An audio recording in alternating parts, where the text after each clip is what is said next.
Olá, meus amigos do Legislação Integrada. Aqui quem fala é o professor Bruno Valente e hoje nós vamos conversar sobre a edição número 184 do Jurisprudência em Tese do STJ, a edição que trata sobre o pacote anticrime. Então, vamos lá? A tese 1 dessa edição, ela fala que, após a entrada em vigor do pacote anticrime, reconhece-se a retroatividade do patamar estabelecido no artigo 112, inciso 5 da Lei 7.210, que é a Lei de Execuções Penais. Aqueles apenados que, embora tenham cometido crime hediondo ou equiparado sem resultado morte, não sejam reincidentes em delito de natureza semelhante. Amigos, o que acontece aqui? Antes do pacote anticrime, a progressão de regime ela tinha patamares um pouco menos complexos. Era um sexto para crime comum. Aí, em crimes hediondos, a gente tinha 2/5, né, que equivale a 40%, para o agente primário, e 3/5 para o agente reincidente, que equivalia a 60% da pena. O pacote anticrime ele trouxe uma complexidade ao tema. Na época, até eu lembro que pipocava de meme na internet, aquele meme da Nazaré ali raciocinando sobre progressão de regime. Enfim, trouxe ali uma grande complexidade. Patamares que vão de 16%, que é no caso do agente primário, crime sem violência ou grave ameaça, até 70%, que é ali o caso mais grave, que é o reincidente específico em crime hediondo com resultado morte. Então, a gente hoje tem uma complexidade nesse sentido, e no nosso informativo físico, escrito, nós trazemos uma tabelinha que está lá na nossa lei de execuções penais, onde ajuda nessa memorização. Mas aqui vamos pensar especificamente no caso dos crimes hediondos. E aí, gente, quando essa complexidade foi trazida pelo pacote anticrime, o objetivo era muito claro. O objetivo era tornar as punições mais severas. Era tornar mais difícil a progressão, sobretudo em relação a esses crimes hediondos.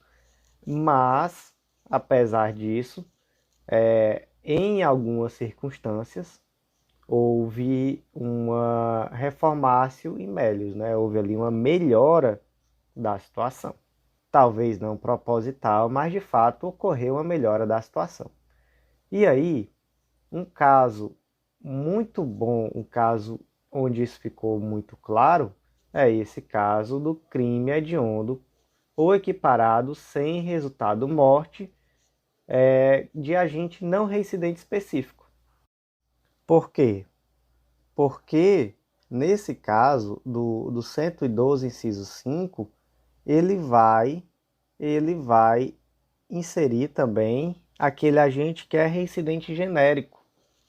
Né? O agente reincidente genérico, reincidente em crime não hediondo, a ele também vai ser aplicada essa progressão do 112, inciso 5º, que é de 40%. Então, antes do pacote anticrime, a esse indivíduo, o percentual era de 3/5, 60%, já que ele era reincidente e a lei de regência antes do pacote anticrime não exigia a reincidência específica para a aplicação desse percentual de 3/5. Então, meus amigos, o que a tese 1 está nos dizendo é: o agente cometeu um crime hediondo antes do pacote anticrime. Ele era reincidente genérico. Naquele momento, ele precisaria de 3/5 para a progressão. Ocorre que é possível aplicar retroativamente o artigo 112, inciso 5º, a esse caso concreto, posto que essa lei posterior é mais benéfica. E ele progredirá somente com 40%, tá bom? A tese 2, ela vai nos dizer o seguinte: após a entrada do pacote anticrime, o condenado por crime hediondo ou equiparado com resultado morte, que seja reincidente genérico, deverá cumprir ao menos 50% da pena para a progressão do regime prisional pelo uso da analogia in bona parte. Então, é bem parecido com a tese 1. A forma de pensar aqui é bem parecida com a tese 1. Veja bem, a legislação de regência pós-pacote anticrime, ela diz que o condenado vai precisar cumprir 50% da pena para progredir se ele for primário, em crime hediondo ou equiparado, com resultado morte. E aí, gente, sempre que o resultado for morte, é vedado o livramento condicional, tá bom? Então, vamos lá, 50%, primário em crime hediondo ou equiparado, com resultado morte. E 70% reincidente específico em crime hediondo ou equiparado, com resultado morte, vedado livramento condicional. E o reincidente genérico? Não tem. A lei não trouxe a situação do reincidente genérico em crime hediondo. Então, como não trouxe, a gente aplica a analogia em bona parte e o percentual vai ser de 50%, tá bom? A tese 2, ela trata do livramento condicional, uma tese bem interessante. Ela diz, tese 2 não, desculpa, a tese 3, ela trata do livramento condicional e uma tese bem interessante. Ela diz que o requisito previsto no artigo 83, inciso 3, a linha B do Código Penal, inserido pela Lei nº 13964 de 2019, que é ao não cometimento de falta grave nos últimos 12 meses, é pressuposto objetivo para a concessão de livramento condicional e não limita a valorização do requisito subjetivo, inclusive quanto a fatos anteriores à vigência do pacote anticrime, de forma que somente haverá fundamento inválido quando consideradas faltas disciplinares muito antigas, de forma que somente haverá fundamento inválido quando consideradas faltas disciplinares muito antigas. Então vamos lá, o que é o livramento condicional? O livramento condicional é um benefício, ele pode ser concedido ao condenado e permite a esse condenado o cumprimento da pena em liberdade até o fim daquela pena que foi aplicada. Desde que ele preencha ali alguns requisitos. E esses requisitos eles estão no artigo 83 do Código Penal e nos artigos 131 a 146 da LEP. Então vamos dar aqui uma olhada nesses requisitos, né? O juiz poderá conceder livramento condicional ao condenado à pena privativa de liberdade igual ou superior a 2 anos, desde que ele tem que ter cumprido 1/3 da pena, se não for reincidente em crime doloso e tiver bons antecedentes, ou cumprir mais da metade da pena, se for reincidente em crime doloso. E aí, inciso 3, ele tem que comprovar bom comportamento durante a execução da pena, ele tem que comprovar o não cometimento de falta grave nos últimos 12 meses, que essa daqui foi a novidade, foi a grande novidade aí do pacote anticrime. Tem que comprovar bom desempenho no trabalho que lhe foi atribuído e a aptidão de prover a própria subsistência mediante o trabalho honesto. Aí, inciso 4, ele deve ter reparado o dano causado, salvo efetiva impossibilidade de fazê-lo, e no caso de crime hediondo, ele tem que ter cumprido mais de 2/3 da pena. Nos casos de condenação por crime hediondo, prática de tortura, tráfico ilícito de entorpecentes, drogas e afins, tráfico de pessoas, terrorismo. E aí também, nesse caso, ele não pode ser reincidente específico em crimes da mesma natureza. Então, 2/3 da pena se a condenação for por crime hediondo, tortura, tráfico de drogas, tráfico de pessoas, terrorismo, e vedado, né, ao reincidente específico, tá bom?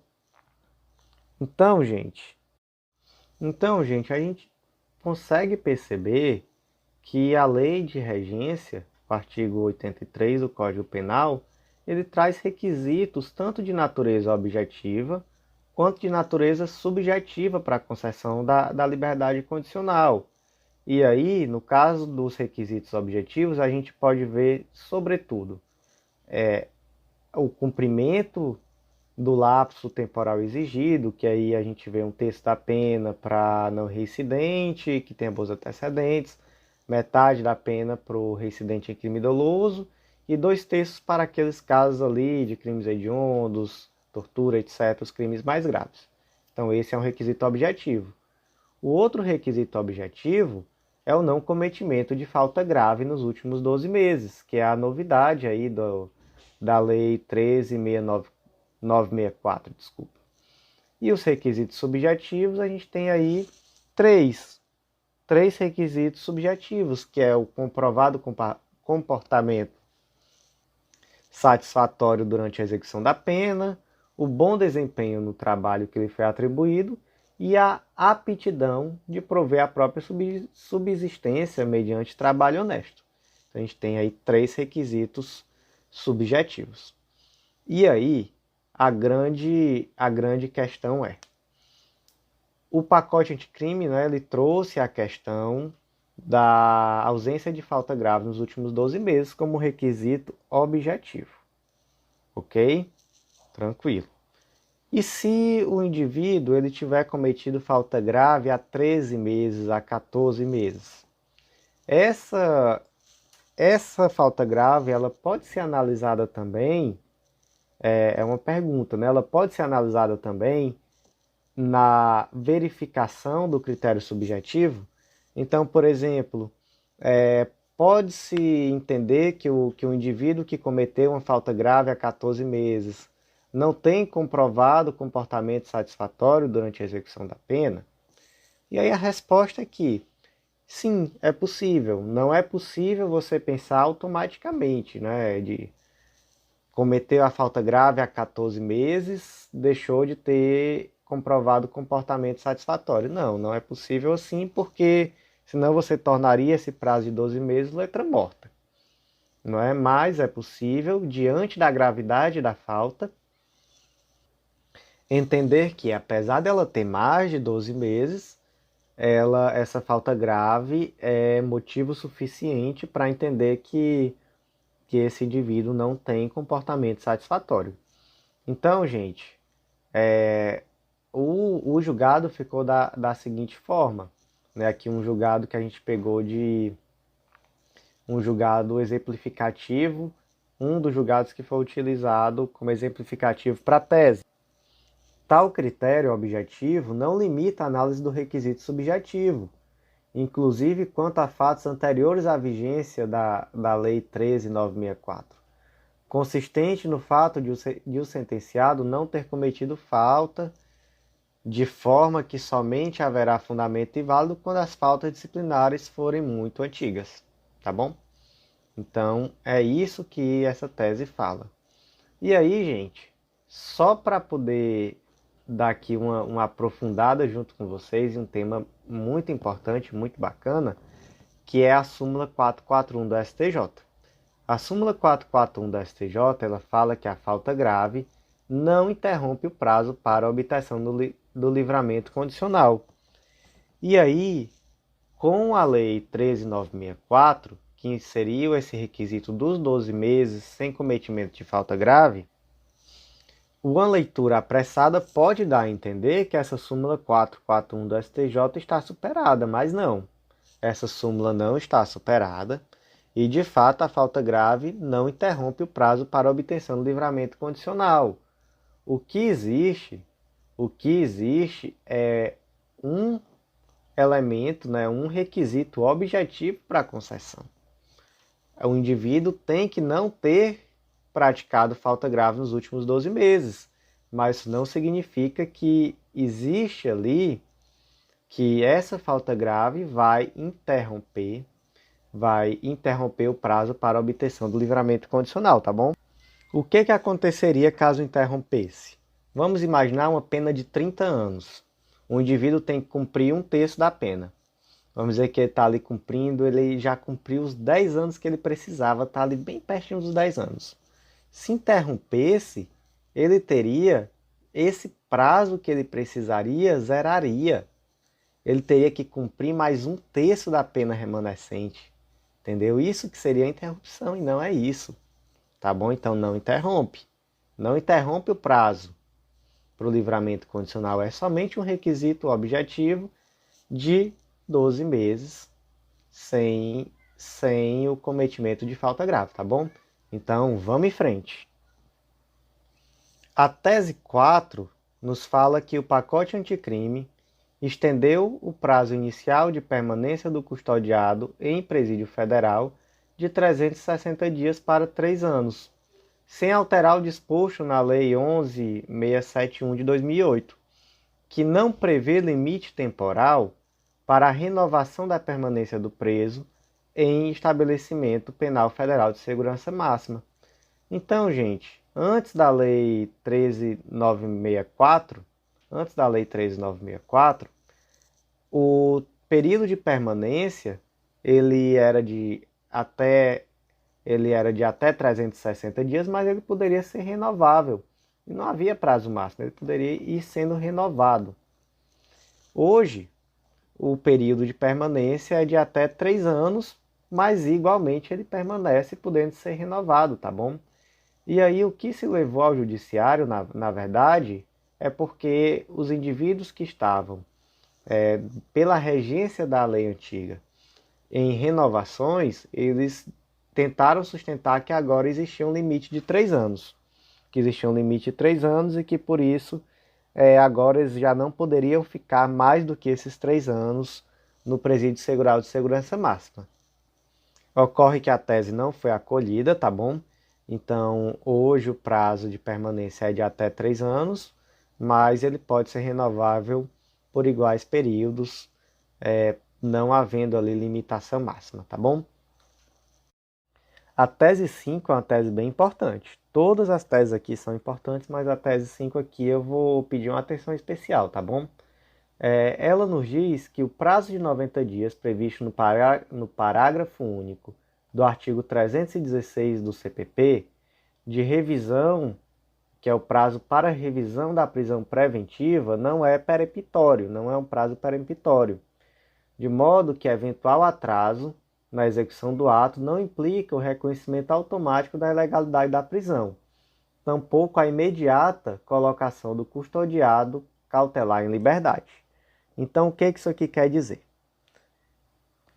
Sabemos que um dos grandes problemas do Brasil, do sistema carcerário brasileiro, melhor dizendo, é a questão das prisões cautelares. É a questão daqueles indivíduos que estão ali em prisão preventiva e ficam em prisão preventiva quase que eternamente. Ficam ali esquecidos pelo sistema judiciário, sem uma condenação definitiva, e se mantendo ali em uma prisão que deveria ser provisória, né? Que deveria ser algo realmente cautelar.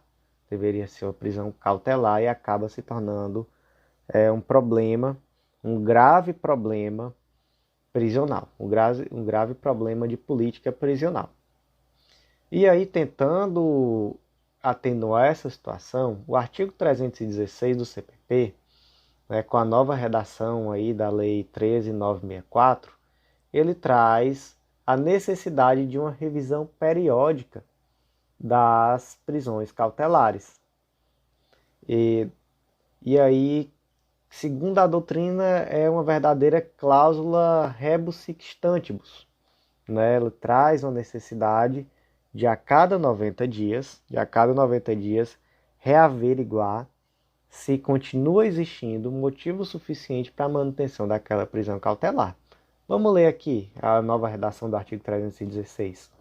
Ele diz que o juiz poderá, de ofício ou a pedido das partes, revogar a prisão preventiva se, no correr da investigação do processo, verificar a falta de motivo para que ele subsista, bem como novamente decretá-la se sobrevier razões que a justifiquem, tá bom? Parágrafo único. Decretada a prisão preventiva, deverá o órgão emissor da decisão revisar a necessidade de sua manutenção a cada 90 dias, mediante decisão fundamentada de ofício, sob pena de tornar a prisão ilegal. Olha só, sob pena de tornar a prisão ilegal. Gente, o texto da lei aqui é muito claro, né? O texto da lei diz que passou 90 dias. Não o órgão, né, o órgão que decretou a prisão preventiva não revisou a necessidade, a prisão se torna ilegal, é claro, está escrito, não tem o que questionar. O que acontece? Algum tempo depois que esse texto entrou em vigor, já lá no ano de 2020, né? Já lá no ano de 2020, aconteceu aquele caso que ficou bem conhecido do André do Rep, que é um dos líderes do PCC, e de acordo com, por conta de um habeas corpus, se eu não me engano, da defesa, baseada nesse artigo 316, parágrafo único do CPP, o ministro Marco Aurélio concedeu ali o habeas corpus e determinou-lhe a soltura do André do Rep. E aí trouxe ali uma comoção, trouxe ali um questionamento. Os mesmos congressistas que votaram a favor do pacote anticrime questionaram, mas enfim, o Marco Aurélio, questionável ou não, mas ele aplicou o texto da lei. A lei talvez que merece ser questionada nesse ponto, mas enfim, houve ali uma aplicação da lei e se gerou ali uma grande celeuma. E aí foi ao pleno do STF para poder decidir como se daria a aplicação desse artigo 316 do CPP. E aí a conclusão que se chegou foi que a lei não seria aplicada de uma forma peremptória, né? Que esse prazo não seria peremptório, que por si só o transcorrer desse prazo de 90 dias sem a reavaliação da medida não tornaria necessariamente a prisão ilegal, tá bom? E nem autorizaria a colocação do custodiado em liberdade. Então, gente, o STJ também seguiu a mesma linha, né? E a conclusão que a gente chega aqui é essa.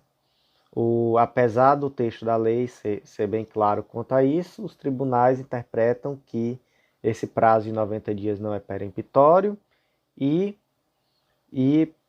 caso transcorra esses 90 dias e não haja reavaliação da prisão cautelar, mesmo assim o custodiado não pode ser imediatamente colocado em liberdade, tá bom? Então vamos seguir em frente. A tese 6, ela também vai na mesma linha, também trata sobre a liberdade condicional. E ela nos diz que a revisão periódica e de ofício da legalidade da prisão preventiva, disciplinada no parágrafo único do 316 do CPP, incluído pelo pacote anticrime, não se aplica aos tribunais quando em atuação como órgão revisor. Então ali, na verdade, essa tese 6 ela vem suprir uma dúvida que surgiu, porque suponha que o juiz de primeiro grau determina ali a prisão preventiva. E aí o indivíduo recorre e o tribunal mantém e recorre de novo. E o STJ também mantém, recorre de novo, o STF também mantém.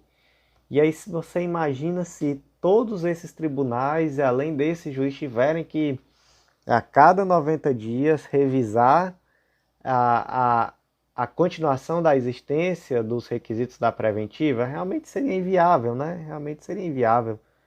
Não, seria uma interpretação que não faz sentido. Então, a interpretação que se tem desse artigo é que o dever de revisar a cada 90 dias, ela é do juiz ou do tribunal que determinou a medida cautelar, não se estendendo a todos os tribunais da cadeia recursal. Tá bom? Então, tese explicada, vamos em frente. As teses 7 e 8, elas são teses bem complementares entre si. A tese 7, ela nos diz que não é possível a decretação da prisão preventiva de ofício em face do que dispõe a Lei 13.964, mesmo se decorrente de conversão da prisão em flagrante. E aí, gente, trata-se aqui de uma novidade muito clara do pacote anticrime. Não é? Desculpem até ficar usando o termo pacote anticrime, não é um termo que eu gosto. Prefiro tratar por lei 13964, mas é porque às vezes flui melhor, né, pacote anticrime do que lei 13964. Mas vamos lá. O pacote anticrime, ele suprimiu o termo de ofício, tanto do artigo 311 quanto do artigo 282, parágrafo 1º.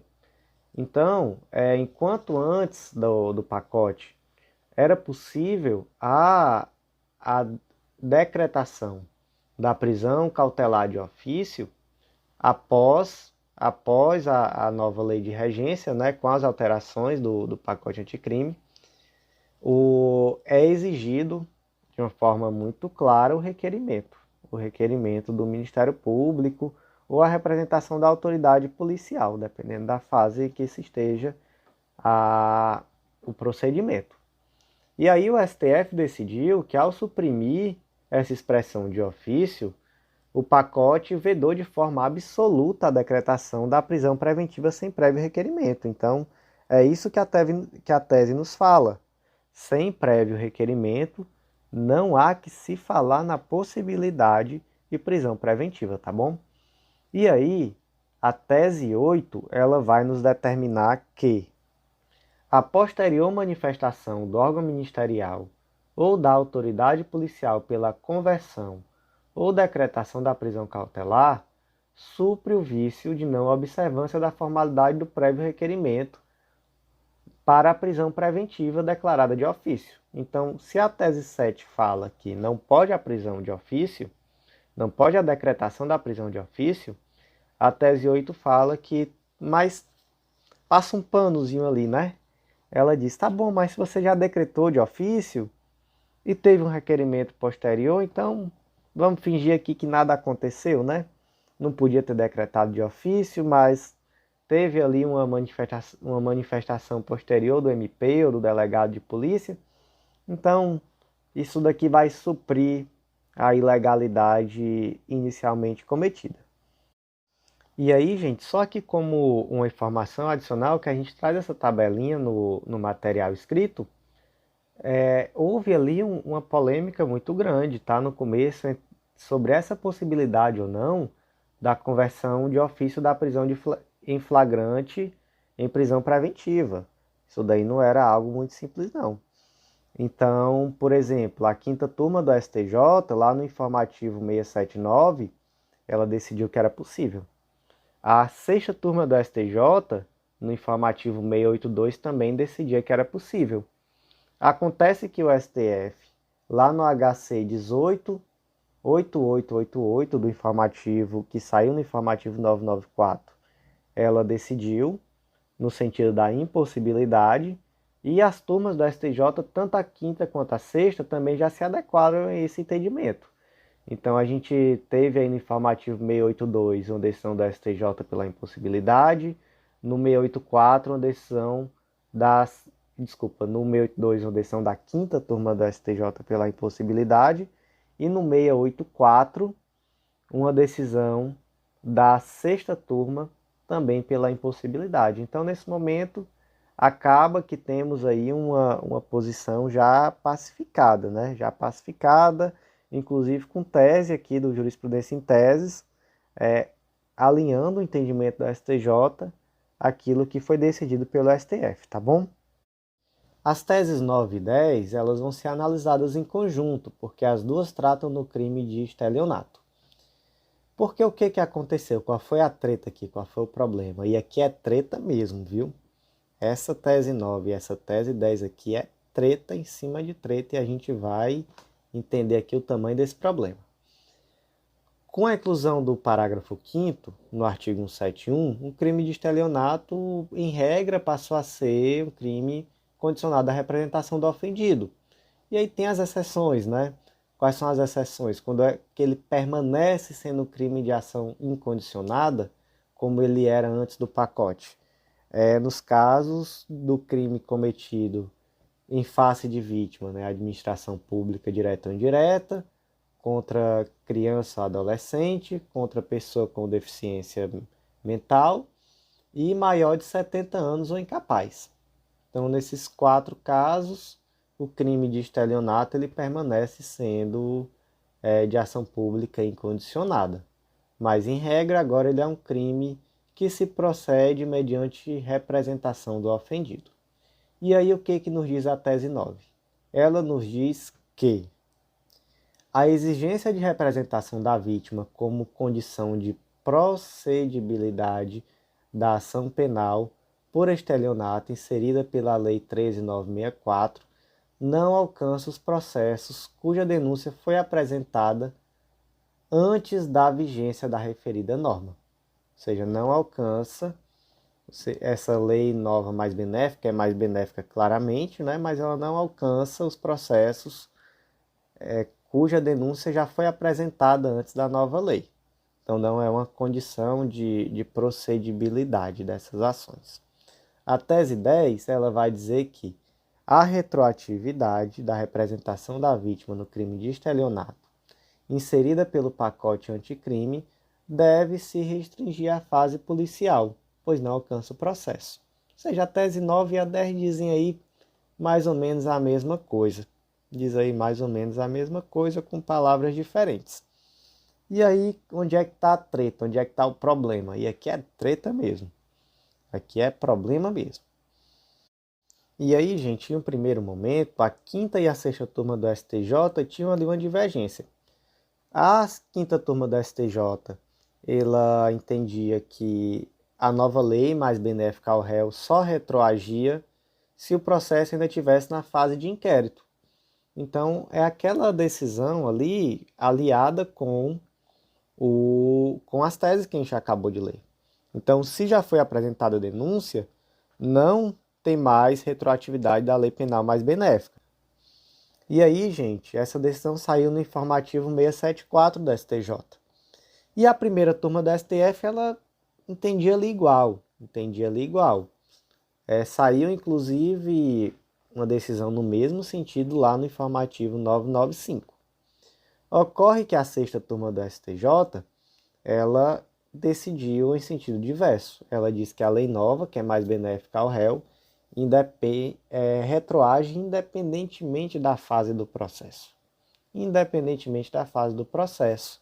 Então, para essa decisão mais favorável, né, bem mais favorável ao réu, para essa vertente aí da sexta turma do STJ, independentemente da fase do processo, vamos dizer que o processo está lá no STF em grau de recurso, ainda não transitou em julgado, mesmo assim seria necessário uma representação da vítima como condição de procedibilidade da ação penal. Então, uma decisão, né, era uma posição mais favorável ao réu, né, mais favorável ao réu. Acontece que a terceira turma do STJ foi lá e unificou o entendimento. E prevaleceu aquele entendimento da quinta turma, que diz que só retroage até o oferecimento da denúncia. Por quê? Porque se a denúncia já foi oferecida, entendeu-se que ali já existia um ato jurídico perfeito, né? Seria necessário resguardar ali a segurança jurídica, o ato jurídico perfeito. Então, após oferecida a denúncia, já realmente não haveria mais a necessidade da representação.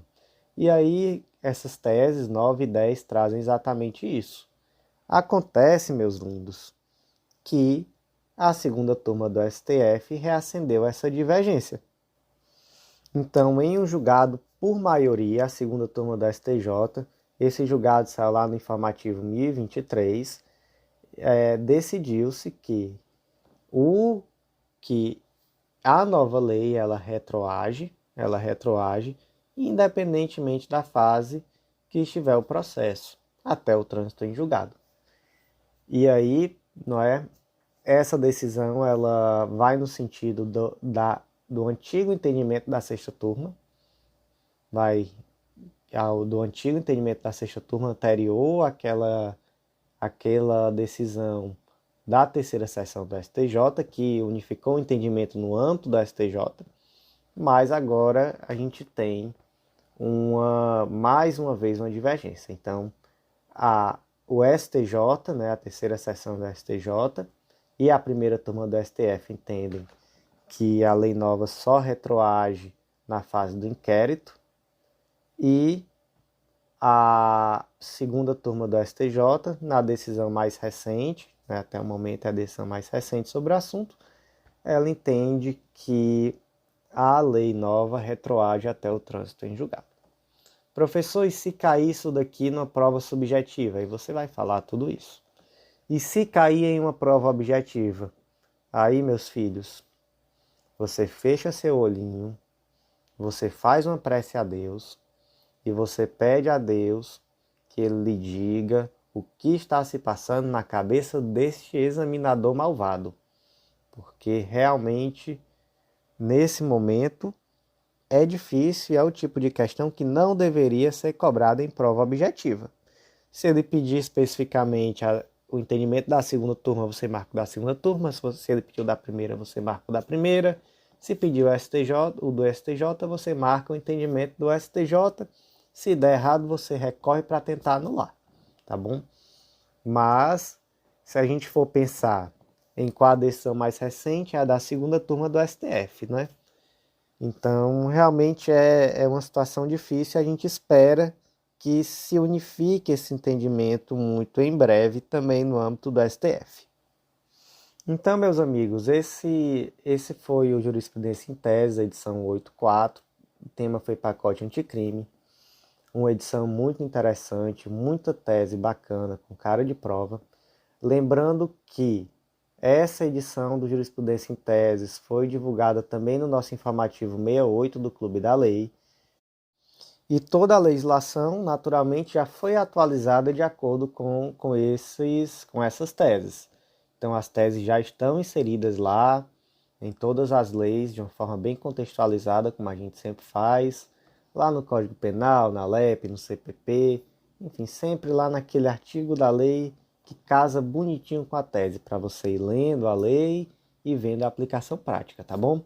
Então, gente, nessa edição do Informativo 68, a gente também divulgou 2 novos planos de leitura, o plano de leitura do Ministério Público de Pernambuco e o plano de leitura do Ministério Público do Acre.